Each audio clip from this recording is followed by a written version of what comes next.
The South Bronx neighborhood of New York City has long been characterized by its tight-knit community and small family businesses. Among these establishments, Mary's Diner, located at 856 Westchester Avenue, at the intersection with Jackson Avenue, stood as a testament to one woman's determination to achieve the American dream. Mary Collins, née O'Brien, born on March 12, 1977, in Boston to Irish immigrants, moved to New York in 2003 with her then one-year-old son, Thomas "Tommy" Collins. In April 2004, at the age of 27, she invested her entire life savings of $47,000 and took out a small business loan of $125,000 to open Mary's Diner. The establishment occupied the ground floor of a three-story brick building constructed in 1951, featuring large windows facing both streets and a distinctive neon sign that became a local landmark. The 1,200-square-foot diner quickly established itself as a cornerstone of the community. Mary Collins developed a reputation for serving affordable, home-style meals, with her Irish-American fusion menu becoming particularly popular among local workers and residents. Tommy Collins, born February 8, 2003, grew up in the diner's kitchen. By 2019, at age 16, he had become a familiar face to regular customers, helping out after his classes at South Bronx High School. The teenager worked primarily as a short-order cook, having learned the trade from his mother and the diner's head cook, Miguel Rodriguez, a Puerto Rican immigrant who had been with the establishment since its opening. Financial records from 2018 indicate that Mary's Diner generated annual revenue of approximately $380,000, with a modest profit margin of 3 to 5%. The business employed 7 people, 2 full-time cooks, 3 waitresses, 1 dishwasher, and Mary herself, who managed operations and often worked the counter. Despite rising food costs and increasing competition from chain restaurants, the diner maintained its position as a viable business through careful management and loyal customer base. This stability, however, began to unravel in late 2019 with the arrival of Sergeant Frank Darcy to the 41st Precinct of the New York Police Department. Darcy, a 15-year veteran of the force with a spotless service record, had transferred from the 34th Precinct in Washington Heights. His arrival marked the beginning of a series of events that would ultimately lead to tragedy. Security camera footage from neighboring businesses shows Sergeant Darcy making his first visit to Mary's Diner on October 3, 2019, at approximately 2:15 p.m. He arrived in uniform, driving patrol car unit number 4109, and spent 47 minutes inside the establishment. What appeared to be a routine visit by a local law enforcement officer would later prove to be the catalyst for a chain of events that would forever change the lives of the Collins family and expose a deeply rooted system of corruption within the South Bronx law enforcement community. Documentation from the New York City Department of Health and Mental Hygiene reveals a stark change in Mary's Diner's inspection history, beginning in 1870 October 2019. According to official records, Sergeant Frank Darcy initiated contact with Mary Collins on October 3, 2019, under the pretense of community policing. Security footage from the diner's surveillance system captured their first formal interaction at 2:27 p.m., lasting approximately 22 minutes. During this conversation, which was later detailed in Mary Collins' personal notes recovered after her death, Sergeant Darcy presented what he termed a protection arrangement. The proposed fee structure demanded $500 weekly, to be paid every Monday between 2 p.m. and 4 p.m. Bank records from Mary Collins' business account at Chase Bank show that she made an ATM withdrawal of $500 on October 4, 2019, but declined to make the payment. The consequences of this refusal were immediate and systematic. On October 5, 2019, Department of Health Inspector Marcus Rodriguez, no relation to the diner's cook, conducted an unscheduled inspection of Mary's Diner. The resulting report cited 12 health code violations, including mice presence in food areas, 04M, unsanitized surfaces, 08A, improper food temperature, 02G, unsafe cleaning materials storage, 10F. These violations represented a dramatic departure from the establishment's previous inspection history. Records show that Mary's Diner's last inspection on July 15, 2019, had resulted in only 2 minor violations and maintained its B rating. The pattern of harassment escalated rapidly. Between October 5 and October 12, 2019. The documented incidents included 3 building inspector visits, 2 fire code checks, 1 workplace safety inspection, 4 parking violations issued to regular customers. On October 13, 2019, the situation reached a critical point when 3 separate parties reported food poisoning symptoms after dining at Mary's Diner. Hospital records from Lincoln Medical Center show that patients, Robert Martinez and James Wilson, were treated for gastroenteritis. However, subsequent laboratory analysis of food samples from the diner, conducted on October 14, revealed no contamination. Investigation of security footage from October 12 showed 2 unidentified men entering the diner at 9:47 p.m., shortly before closing time. They remained for approximately 12 minutes, using the restroom facilities. Health experts later suggested that the timing and pattern of the reported illnesses were inconsistent with typical food poisoning cases. Financial records indicate that Mary Collins began making regular cash withdrawals of $500 every Monday starting October 14, 2019. Similar patterns of weekly withdrawals were identified in the banking records of other local businesses, including Garcia's Bodega at 738 Westchester Avenue, Wong's Chinese Restaurant at 891 Jackson Avenue, Pete's Pizza at 815 Westchester Avenue, Liberty Pharmacy at 902 Jackson Avenue. A subsequent analysis by forensic accountants estimated that approximately 20 businesses in the immediate vicinity were making similar regular payments. The total amount collected weekly was estimated at $10,000, representing a significant underground economy within the precinct.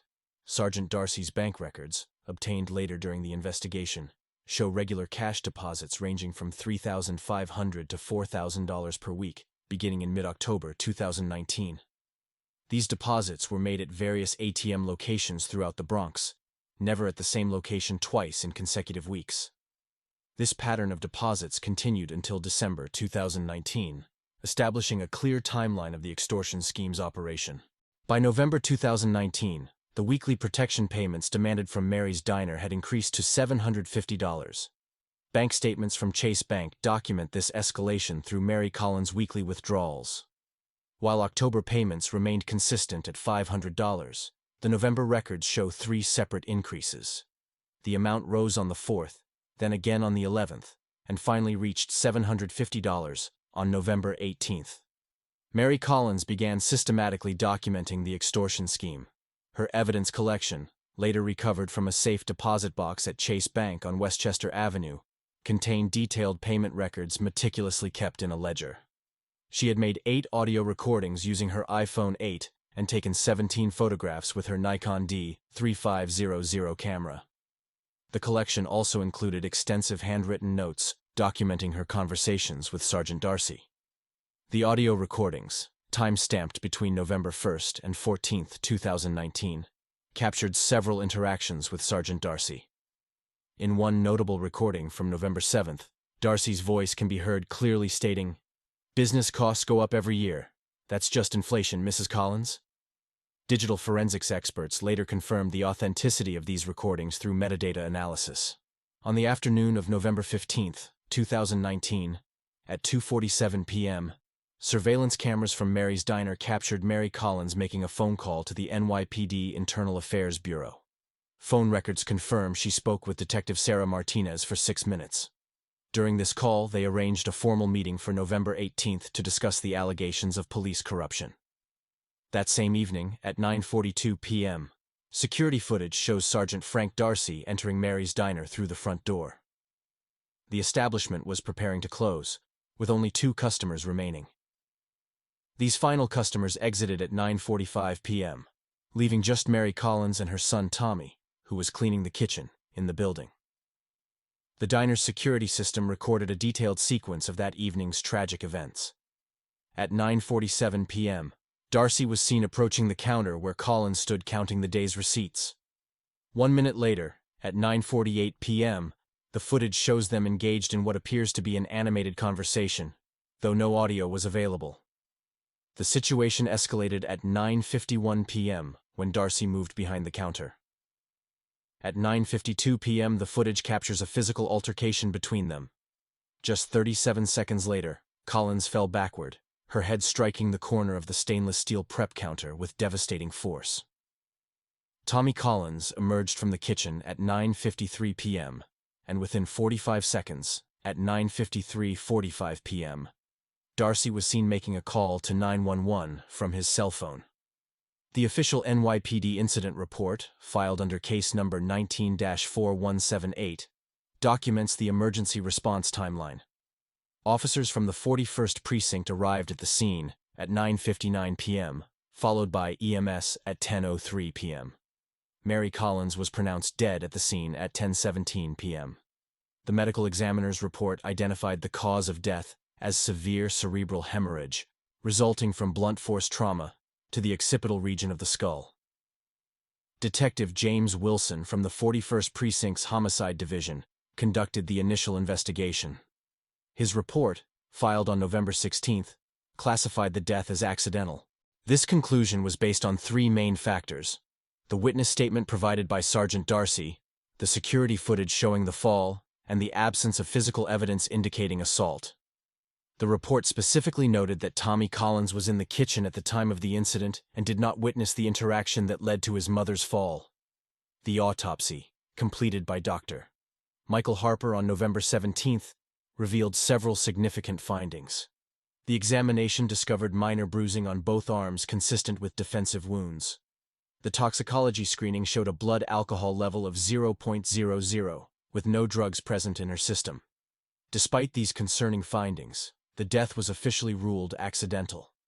The case file was closed on November 20, 2019, with the official conclusion stating that the subject lost balance while engaged in conversation with the witness, resulting in an accidental fall and fatal head trauma.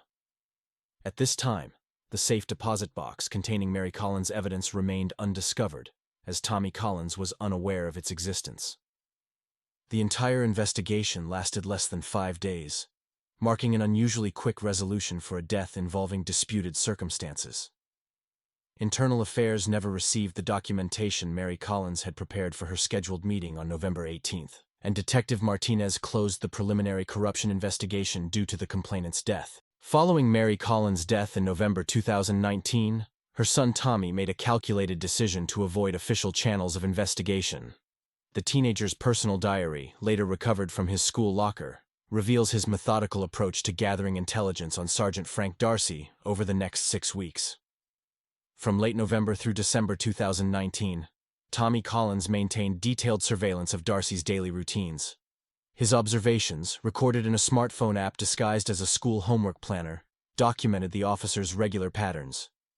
Darcy typically worked the afternoon shift at the 41st Precinct from 2 p.m. to 10 p.m., spending approximately 2 hours of each shift collecting payments from various businesses along Westchester Avenue. The investigation took a significant turn when Tommy secured a position as a busboy at O'Malley's Bar on 163rd Street, where Darcy was known to frequent after his shifts. His employment application, dated December 3, 2019, listed his age as 18, supported by a fraudulent ID obtained through a fellow student at South Bronx High School. The bar's hiring manager, Ellen Murphy, would later testify that she never questioned the documentation, as she was herself operating under pressure from various neighborhood entities. While working at O'Malley's, Tommy Collins began piecing together the larger criminal enterprise operating within the South Bronx. His observations revealed a pattern of meetings between Sergeant Darcy and various business owners. These encounters typically occurred in the bar's back booth between 10:30 p.m. and midnight. Through careful eavesdropping and observation, Tommy learned that these businesses were part of a money laundering operation overseen by Raymond Ray Sullivan, a prominent figure in the local criminal hierarchy. Sullivan's organization, as Tommy discovered, had deep roots in the South Bronx community. Tax records from 2018 to 2019 showed that Sullivan maintained ownership interests in 17 local businesses, including real estate holdings, construction companies, and various retail establishments. These legitimate enterprises served as fronts for laundering proceeds from illegal gambling operations and narcotics distribution. Security camera footage from O'Malley's Bar, covering the period from December 2019 to January 2020, shows regular meetings between Darcy and Sullivan's lieutenants. These meetings typically occurred on Tuesday nights, with Darcy arriving at 10:45 p.m. and staying for approximately 1 hour. During these sessions, he would meet with James "Jimmy" Mitchell, Sullivan's primary financial operator, who would collect weekly payment records and distribute new collection quotas. Through his position at the bar, Tommy gained access to conversations revealing the full scope of the protection racket. The operation extended beyond simple extortion, functioning as a sophisticated money laundering system. Local businesses were required to pad their daily receipts with illegal proceeds, creating a complex web of fraudulent transactions that made the money appear legitimate. Cell phone records obtained from Darcy's service provider show regular communications with 5 different numbers associated with Sullivan's organization. Between November 2019 and January 2020, Darcy exchanged over 200 text messages and 47 phone calls with these numbers, particularly during collection periods and immediately following his weekly meetings at O'Malley's. Tommy's own cell phone records during this period show no suspicious activity, indicating his awareness of operational security. He made no calls to law enforcement or journalists, instead focusing on gathering evidence and understanding the organization's structure. His only regular communications were with his aunt Rosa Vasquez and his school friends, maintaining an appearance of normal teenage life while conducting his investigation. Bank surveillance footage from various locations throughout the Bronx shows Darcy making regular deposits at ATMs following his Tuesday night meetings.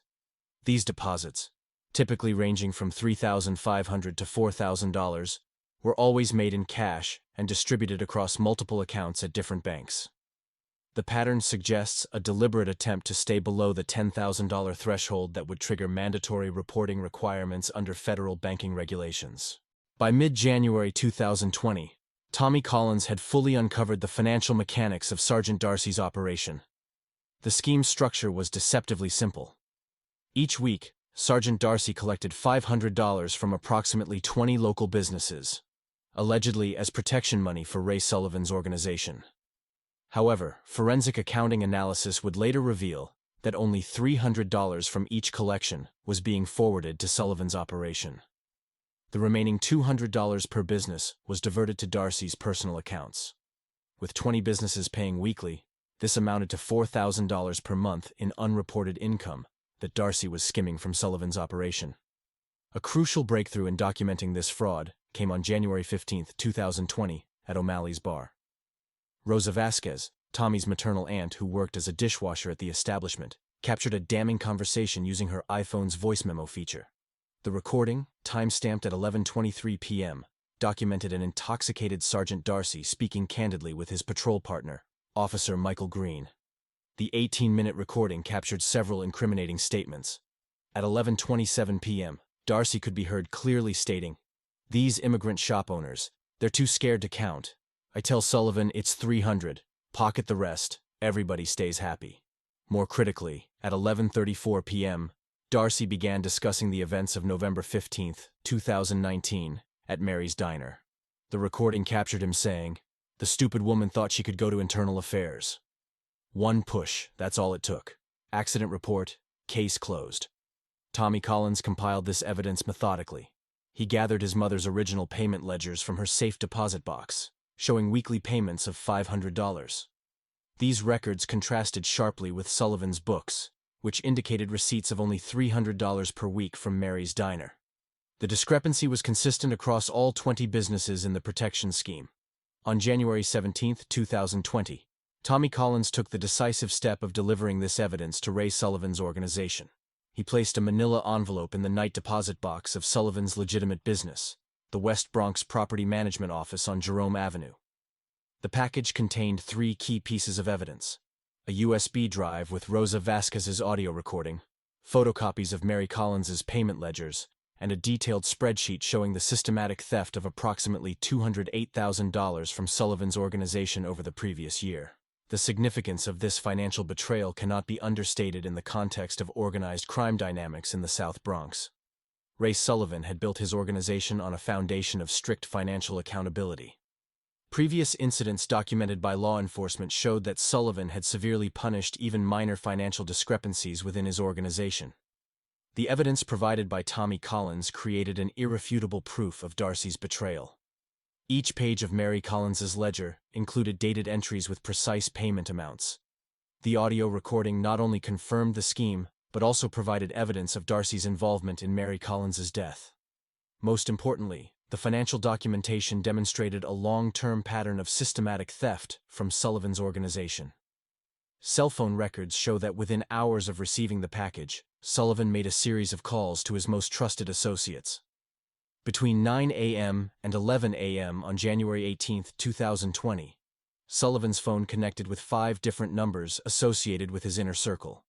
Surveillance camera footage from various locations around the Bronx showed several known Sullivan associates conducting what appeared to be counter-surveillance on Sergeant Darcy throughout the following day. On January 25, 2020, at 6:17 a.m., NYPD dispatch received a call from a sanitation worker reporting an abandoned vehicle in an industrial area of Hunts Point. The 2018 Ford Taurus, registered to Sergeant Frank Darcy, was discovered in a secluded parking lot behind the abandoned Allied Chemical facility on Tiffany Street. The official police report documents that responding officers found Sergeant Darcy's body in the driver's seat. The medical examiner's report, filed by Dr. James Morrison, notes 2 gunshot wounds to the head, 1 entry wound in the right temporal region and another in the right occipital area. A Smith & Wesson M and P 9mm, Darcy's registered service weapon, was found in his right hand. The NYPD investigation, led by Detective Robert Thompson of the 41st Precinct, compiled the following timeline for Darcy's final days. Security footage shows Darcy leaving O'Malley's bar at 11:42 p.m. on January 24th. His police cruiser's GPS tracker indicates he drove to several locations throughout the South Bronx before arriving at the Hunts Point location at approximately 2:15 a.m. The vehicle's final parking position, facing away from the nearest security camera, suggested what investigators termed deliberate placement. The subsequent investigation revealed several factors that supported the official suicide ruling. Records from the department's psychological services showed Darcy had scheduled, but never attended, 3 counseling sessions in January 2020. His personal computer, seized from his apartment on Briggs Avenue, contained recent internet searches related to depression and suicide methods. His bank accounts showed substantial withdrawals in the days before his death, with $27,000 removed from his savings account on January 23. On January 27, 2020, Tommy Collins received a handwritten note delivered to Mary's Diner by an unknown courier. The note, which Collins immediately burned after reading, reportedly contained 2 messages. First, that Mary's Diner would no longer be required to make protection payments, and second, that Ray Sullivan's organization would ensure the establishment's continued safe operation. No physical evidence of this communication exists in police records. Financial records from the first quarter of 2020 show that Mary's Diner, along with several other businesses in the South Bronx, experienced a notable increase in profitability following these events. The establishment's bank deposits indicate a 23% rise in net income, corresponding with the cessation of weekly protection payments. The internal affairs investigation into Mary Collins's death remained officially closed. Detective Sarah Martinez's case notes from November 2019 were archived without further review. The original incident was maintained in NYPD records as an accidental death, despite the subsequent events and revelations about Sergeant Darcy's activities. The ballistics report on Darcy's death revealed several noteworthy details. Both bullets were determined to have been fired from his service weapon at close range. Gunshot residue patterns were consistent with self-inflicted wounds, according to the department's forensics unit. However, the report noted that the second shot's trajectory was unusual for typical suicide cases, though not impossible. In the months following Darcy's death, the NYPD's Internal Affairs Bureau conducted a cursory review of his activities. While this investigation documented numerous suspicious financial transactions, no official connections were ever made to organized crime or protection schemes. The investigation was closed on March 15, 2020, with all findings sealed under departmental protocol. Ray Sullivan's legitimate businesses continued to operate normally throughout 2020. His West Bronx property management company even showed increased profitability, expanding its holdings to include several new properties along Westchester Avenue.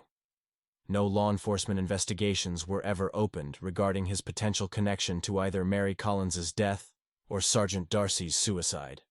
Tommy Collins continued operating Mary's Diner, maintaining his mother's traditions and business practices.